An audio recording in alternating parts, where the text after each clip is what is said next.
quel week-end catastrophique. Vraiment, les amis, je vis le pire week-end depuis le début de cette saison parce que le Real a gagné en reprenant des formes. L'Inter Miami, donc Messi s'est fait éliminer pendant les playoffs de la MLS. Et pour la première fois, j'ai vu un Barça tellement dégueulasse depuis que Flick est là.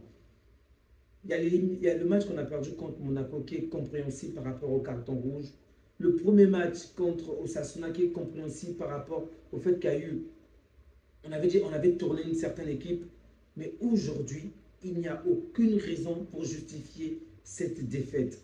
On peut dire que le fait que Yamin soit là déjà sur 3 matchs, 3 défaites, 2 fois d'ailleurs, Yamal n'est pas là. C'est triste pour dire de quelle manière cette équipe dépend vraiment du un petit garçon de 17 ans.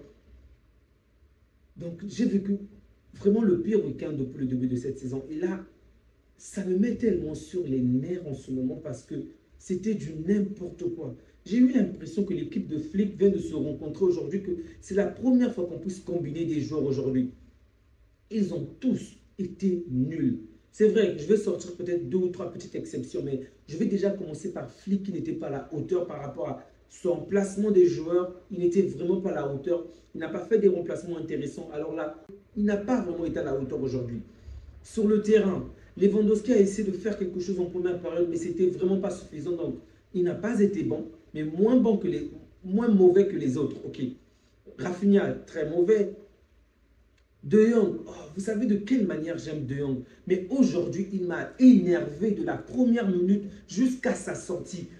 De Jong, tu n'étais pas là. Tu as vu de quelle manière cette équipe joue avec de la transition. Cette équipe se projette tout le temps en avant. Mais le mec, pourquoi tu gardes tout le temps la balle au pied? Pourquoi tu nous perds du temps avec la balle? On sait tous que tu sais dribbler. On sait tous que tu es beau avec la balle. Mais fais la passe. Rafinha fait un appel. De Jong nous perd le temps avec la balle.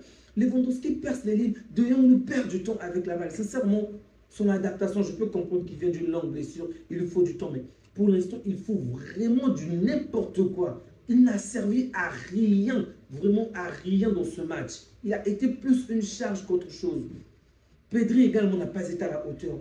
Vous vous faites 32 000 passes dans la surface adverse. Pourquoi? Pour terminer un match sans un tir cadré.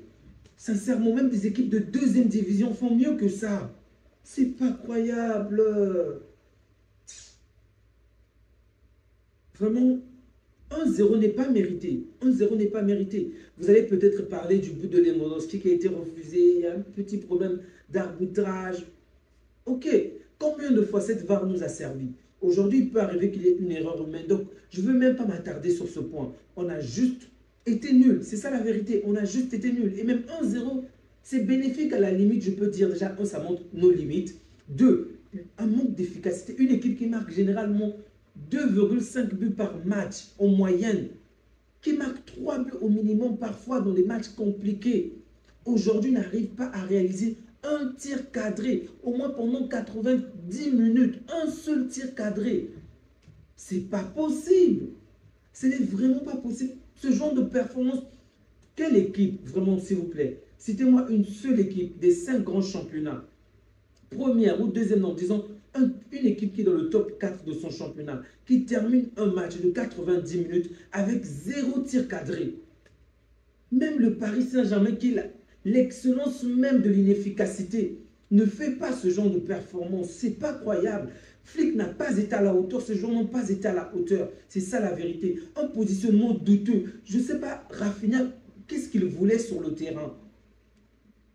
Fermin Lopez, c'est comme ça que tu veux retrouver ta place, sérieusement. Tu n'as pas aidé Koundé défensivement, tu n'as pas aidé offensivement, tu n'as servi à rien. La seule fois que tu as la balle dans la surface, tu vises les supporters. Mais qu'est-ce qu'ils t'ont fait, mec? Qu'est-ce qu'ils t'ont fait?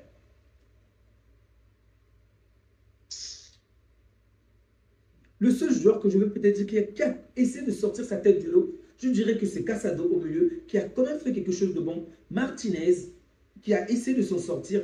Casado, c'était quand même assez bon. Kourbarsi, je peux comprendre. Il vient d'une langue. Excusez-moi. Il a une blessure. Il a joué avec les moyens qu'il peut. Pour moi, il n'a pas été complètement nul. Il a essayé de faire quelque chose. Baldé également a apporté un tout petit peu quelque chose. Koundé n'a pas vraiment été aidé par Fermin Lopez. Il n'a pas été aidé par Rafinha. Mais lui également n'a pas hésité à la hauteur parce que même offensivement, Koundé ose aujourd'hui devant la surface. Il donne la passe en arrière. Mais qu'est-ce que tu cherches? Il n'y avait aucune cohésion. Ce groupe qu'on voit tellement uni était vraiment désuni aujourd'hui. Ce groupe qu'on voit qui est synchrone aujourd'hui était tellement asynchrone. Même les passes n'étaient pas du tout maîtrisées. C'est pas croyable. Sincèrement, même pendant l'ère Xavi, c'est très rare de voir ce genre de performance. Vraiment, on était trop nuls. Trop nuls. On joue face à une équipe qui alterne entre la victoire et la défaite en ce moment. Rendez-vous compte, les 4 derniers matchs de la Real Sociedad, c'était une victoire, une défaite, une victoire, une défaite. Donc cette équipe a vraiment alterné entre la victoire et la défaite.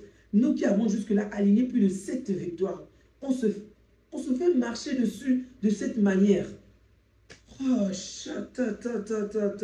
non, maman, je n'arrive même pas à croire à ce que l'on a fait aujourd'hui. Vraiment, je suis choqué. Je n'arrive pas à croire de la première minute à la dernière minute. C'est incompréhensible. Comment est-ce qu'on peut faire ce genre de performance? Comment c'est possible? Et là, je me souviens encore, je le disais à un de mes collègues au travail qu'on a vraiment besoin d'autres ailiers. Vraiment, on a besoin d'autres ailiers parce que lorsque je le disais, je vous assure, je n'étais même pas au courant que Lamine avait une quelconque blessure, une quelconque gêne.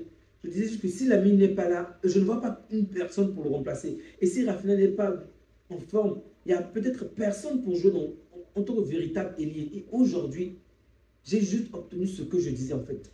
Malheureusement pour moi. Allons chercher Léao. Allons chercher, il s'appelle comment déjà, le jeune Williams. Même si pour l'instant, ces deux pioches-là aussi me posent problème parce qu'ils savent dribbler, ils savent jouer, mais ils ne savent pas marquer. Aucun des deux est un vrai buteur. Donc du coup, on va devoir compter sur un Lewandowski. Et si Lewandowski est sur un mauvais match, une mauvaise journée, ça sera du gâchis. Pourquoi Olmo n'a pas été titularisé? Je me pose la question. Il n'a peut-être pas été à la hauteur par rapport au match précédent, mais on a vu une certaine différence lorsqu'il est rentré par rapport à lorsque Dieng était là. Vraiment. L'équipe de flics qui osait tirer aujourd'hui était tellement... On aurait dit que ce n'était pas eux. Je n'arrive pas à comprendre. Et Peña qui n'est vraiment pas rassurant. Alors là, vraiment pas rassurant. Oh, Peña, combien de fois il a donné la balle à l'adversaire? J'ai cru voir le mauvais Ter Stegen dans ces soirées. Oh, Peña. Bref, même le but, il ne peut pas se jeter à terre. Vraiment, il ne peut pas. Je ne peux même pas m'attarder sur lui parce que c'est collectivement que cette équipe a été nulle. C'est pourquoi je vous dis vraiment, si vous êtes fan du foot, fan du Barça, ce n'est même pas la peine de vous attarder sur le but qu'on aurait dû siffler en faveur de Lewandowski. On a juste été pas à la hauteur et cette défaite est largement méritée. Sincèrement, un match nul ne nous aurait pas servi aujourd'hui. C'est vrai que c'est mauvais parce que le Real nous rattrape, mais ça aurait peut-être caché certains défauts. Et aujourd'hui, on mérite largement cette défaite. Vraiment, on le mérite. Mauvaise soirée, les amis. C'est tout le week-end qui est pourri, vraiment. Prenez soin de vous et que Dieu vous garde. Au revoir.